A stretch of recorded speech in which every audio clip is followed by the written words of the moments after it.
Hi Stephen, how are you? I wanted to make you a quick little tutorial video. I know you've done this all before, but there's just a couple of different things. Now I also want to mention to you that I have not been able to get the DSi games to work. I have spent probably a week straight working on everything under the sun I can find to try to get these DSi games to work, and I still have yet to find a way. They all fail and crash or freeze the system when I try to do it. So I'm going to send this off to you because everything else is working fine, and if I keep this for this, it's going to be another week or more before I get it out to you. And I just thought, you know, I can work on it here on my current 3DS, on the one that I have, and when I figure out the solution, I'll send it to you. That way you can enjoy everything else, okay? So I wanted to walk through a couple of things first. So first we'll go through the flash cart. Okay, this is the flash cart. This is the $100 flash cart. It was very expensive but very cheaply made. So you have to be very, very careful with handling it. And I know, oh God, I have no light here. So on the flash cart, it's just like a 3DS game. I know you can't see it because it's dark. I had to make it dark in here, otherwise all you can see is my reflection in the screen. You can't see anything else. But anyway, so there's a left and right switch on the front. They're a little plastic left and right switch, and they're very flimsy. You have to push them a little hard to switch the game, but at the same time you want to be gentle. See, now it's Hey Pikmin, okay? And they're in alphabetical order. So if you want to switch the game, you just push the little button. I know you can't see the button because it's so dark. I guess I should have taken it. See, now it's Hometown Story. And see, they work absolutely fine. Here, I'll click to start it. Now, I haven't tested every single game, so if you find one that doesn't work, send me a message, and I will do my best to find just a new version of it. Maybe it's just a bad version. And the sound works fine. I just want you to be able to hear me. I turn the sound up. See? Works absolutely fine. Exit out of it the same way you would a normal game. But again, you know, you got to be really careful. I've been reading stories about people breaking the little left and right switch off, and then once you do, it's kind of useless, okay? So be really careful with that. You got to kind of press it firm, but at the same time be, you know, super gentle with it. Okay, now, I also wanted to mention, I'm sorry I told you I was going to ship it out Thursday, and here it is Friday evening. It's actually in the morning. And the reason it was is I was actually making you one of these. I was making you a tutorial. Yeah, it spins when you talk. Anyway, I was making you a tutorial and the flash cart just stopped working. And I couldn't figure it out, and I was doing some troubleshooting, and I honestly think, because I got myself one of these flash carts as well, and it was reacting the same way in mine that I hadn't even taken out of the box yet. So I figured it was the SD card. And so anyway, and doing some troubleshooting, I think it's the size of SD card. I've been having more troubles with your console, I think, because of the size of the SD card. So I'm glad we didn't go for the 400 gig, because I really don't think it would have worked at all. But anyway, I've noticed random crashes. Every time I talk or I vibrate the thing, it spins. Anyway, I've noticed random crashes when I'm sort of searching through games, and it'll say on the flash card, it'll say the card has been ejected. Please press any button to exit or something like that. Just press any button and it'll restart the console, and then generally you can go right back into it. But if you want to, you know, take this, you can fully access the games. The little micro SD card comes right out.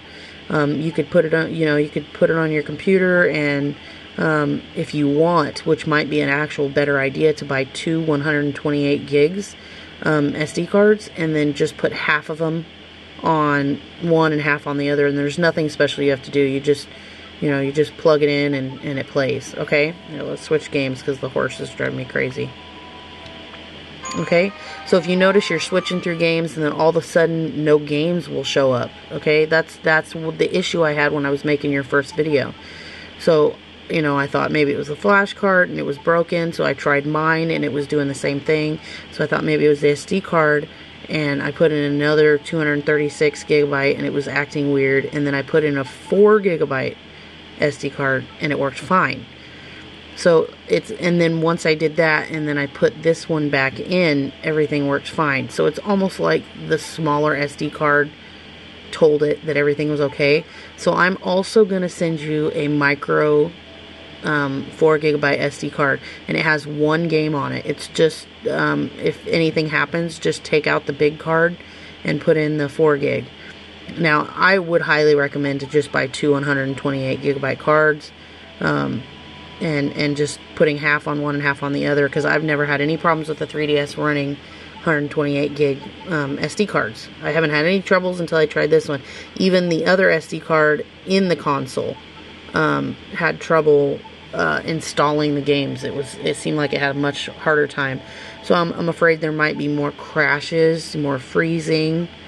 I know not to do, at least mostly in the flash cart, not to do these big cards anymore. Okay, so anyway, so I want to run you through the emulator. So here we go. Here's NES, SNES, Game Boy Advanced, and that's Game Boy Color and Game Boy Original. Okay, I'm gonna mute the sound here so you can hear me. Now there's nothing to these. I'm gonna run through one just because they're all pretty much the same thing.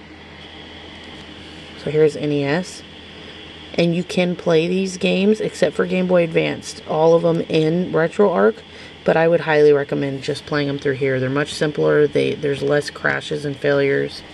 So just go right here to ROMs. I know my screen's not focusing very well, but there's ROMs.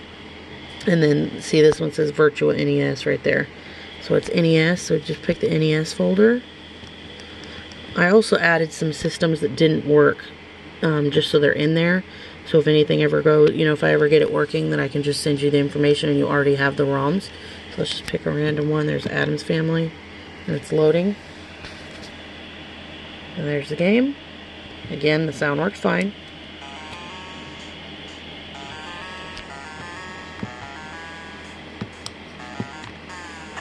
Okay, I just press start to get it to go. I can't, it's really hard to do this one-handed. Anyway, you can see it works absolutely fine, and I just died because I don't have another hand to jump. But anyway, you just touch the screen when you want to, and it pauses your game when you want to either change settings, or you can go to select ROM and pick another game. Of course, it's not going to, oh, I just got to use this. There we go. Don't touch it. Okay. And then you just choose another game, okay? So they all pretty much work like that, except for the Game Boy Advance one. It just scans the games in right when you start it. And I don't think you can do the touch screen for the Game Boy Advance. I think when you're done, you just have to go home and press the home button. I haven't played with it a crazy amount of time. But anyway, all your 3DS games work absolutely fine, just like the other ones. There's a ton of them. It just keeps going. Okay, but anyway, it's pretty much set up the same as your other one. You have the theme manager up here, right here, all the emulators. Now I put TW Loader on here, or Twilight Loader for the DSi games, but again, I haven't been able to get them to work. But I just want to send it off to you, otherwise you're going to think I'm stealing your money and I'm never going to give it to you. But anyway, so the R folder is RetroArch. Oh. Okay, now every time you start an emulator through RetroArch, it makes its own individual little app here. But I found it works better to just play through the actual RetroArch icon here, okay? I'm going to run you through just a couple of these. I can't go through every single one, obviously. It'll be a crazy long video. Now, it's not as pretty of a setup. If you look online and you see RetroArch, they have a more modern, pretty setup for the RetroArch, but I found that it crashes and has problems quite a bit, whereas this one is their older setup, and I haven't had any problems with it. It's been great. Okay, so you want to go right here to load content, select that, and then it'll give you the libraries of games. Go down to collections, and you get the libraries of games. Okay, and then here you go. So it starts at Atari 7800. And I got a couple in here. Oh no, I took that one out. There's a couple of systems that didn't work, and I took them out, okay? So they all work. The only one that seems to really have any issues here is MAME 2003. Now if you look on the bottom screen right here, you can see FBA Alpha 2012. Let's go play something other than MAME, so it'll get out of there. Let's try 7800. Now, if you open these and the games, you see anything that says BIOS, those are just the BIOS. Don't play those. They're just there to make the games work. So I'm going to pick Centipede. Now it'll say, do you want to run? And you run.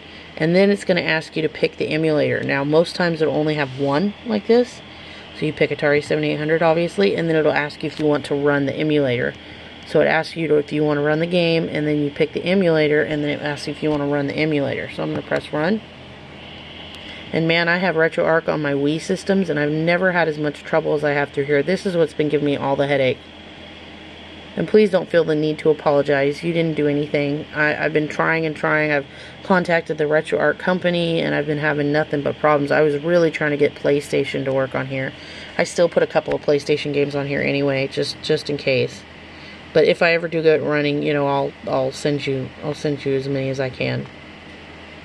I can't fit all of them on this SD card, or I would have just put all of them on here. But anyway, okay, so when you're done with the game, again, the sound works fine, but when you're done with the game, you touch the screen. No, let's try it again. That doesn't look like it wants to work. There we go. Okay, so if you have to do that a couple times, I'm sorry. Go right here to close content. I know it's a terrible quality video, I'm sorry. And close content, and it takes a second. You let it close. Okay, and then you'll see no items. Just press the B button to go back. And then you can go back to load content or load recent if you want to play a game you recently played. Go back to your load content. But see, now I'm in Pro System, which is an Atari 7800. So you can see at the bottom of the screen right there what emulator you're currently running. So now if I were to go pick another Atari 7800 game, I wouldn't have to choose the emulator. It would just start the game, okay? But now let's go pick a different system. Okay, so let's go back to collections and let's do MAME, because MAME comes up with like 40 emulators it wants you to choose from. So it says MAME 2003, and although it says MAME 2003, the MAME 2003 emulator does not work. It just crashes. Okay, oh, it looks like it's going to try to run off of that emulator. Oh, nope, there we go. Okay, so now the only one I have found of all of these that works for MAME is FBA Alpha 2012. Okay, so we're going to choose that one. And I had Neo Geo games on here, and every single one crashed, so I removed them off. I'll probably put them back on just to send them to you. That way it's another system, if I get working, you know, will work. And you're going to see it load here, and it may say something like, you know, this may take a few minutes to load.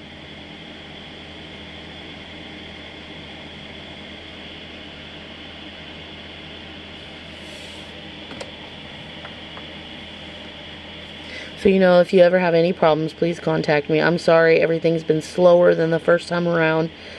Christmas time, and, you know, my family's been off of school and out of work, and the Christmas orders have been crazy. So I'm really, really sorry, and I appreciate your patience more than you even know. It's made it possible for me to catch up on my orders and spend time with my family, and I really appreciate it. Thank you so, so much. So there you go. You can see the MAME game's working. I think you press select. Yeah, select adds, see it adds credits. So select adds credits. And then starts obviously. There we go. So there was also Sega 32X that I couldn't get to work. Oh, that's another one I should mention. Let's go and see if it doesn't come up right away. Just press it a couple of times. And if you can't get it to work, like it's like not working for me right now, you can always just press the home button. Come on, man. See what I mean? RetroArch has been nothing but headaches for me. Okay, so we finally got it. Okay, so go close content. And I also have Sega Pico on here, which was like a child's handheld video game console, kind of like the Leapfrog. But it'll start, but I can't get any controllers to do anything. You might be able to if you play around with the controllers, which I know you can do in here. So let's see. Let's go collections. The game will start and run fine, but I can't get it to do anything. I can't get any of the Sega Pico right here. There's only a few games. They're all children's games, so I don't even know if you'll ever even play it. But let's see. So now if you pick a game and you start a game, say run, Okay, oh gosh, is it trying to run it off the FBA Alpha core? I don't know if it's going to work. It's supposed to come up and ask you for an emulator. So it may crash, I don't know. Oh, nope, there we go. Okay, so it must have just picked it for me. But anyway, so look, if you touch the screen, and then you don't have to just close content, there's more options. You can save, you know, save your game, load a game save, and all that stuff. So you can go to options, or you can go to controls, and you can play with that. I didn't want to mess anything up. So let's see, let's go to controls. Let's see what it gives us. Yeah, see, you can change what everything does. I know that's a terrible video, I'm sorry. But anyway, I haven't been able to get it to do anything. Like, nothing will work. So let's go back. See, there's the game. And I think start, like, pushes it through. But all the other systems seem to work fine. But I can't get Pico to work. I don't know how the controller was on the... It may not have been a 4-button setup, you know? I don't know. I don't even know if you'll even play this game. Or these games. But see, it just keeps reloading the menu. I can't get it to do anything. But anyway, let's see. Now it's not going to do it for me again. See, I've never had this much trouble. I have it on running a couple of my systems on Wii, and it never fails when you click the button. So again, I'm clicking back and forth, and it's being a pain in the butt. So I think I'm just going to push the home button and just exit. And see, it always takes you back to the emulator that you were emulating. That's why I've put them all. So if you use an emulator that I haven't used, it'll install another emulator on the home screen, and I just take them and drag them into the RetroArch folder. Okay, so I think we went over everything. There's the direct emulators. It's the only emulator that will play Game Boy Advance games. It will not. They don't work. They crash in RetroArch.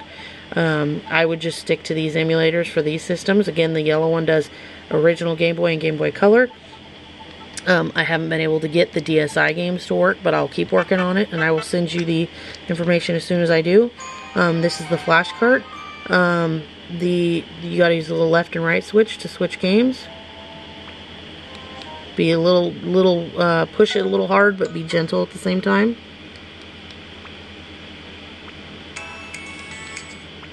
See, they're working absolutely fine. And let me know if you have any more questions. And I really, really appreciate your patience. Thank you from the bottom of my heart. You're the best customer I've ever had. And I hope you had a wonderful Christmas and a very happy New Year. And I really hope you enjoy it. Send me any questions you have, and have a wonderful day. Bye-bye.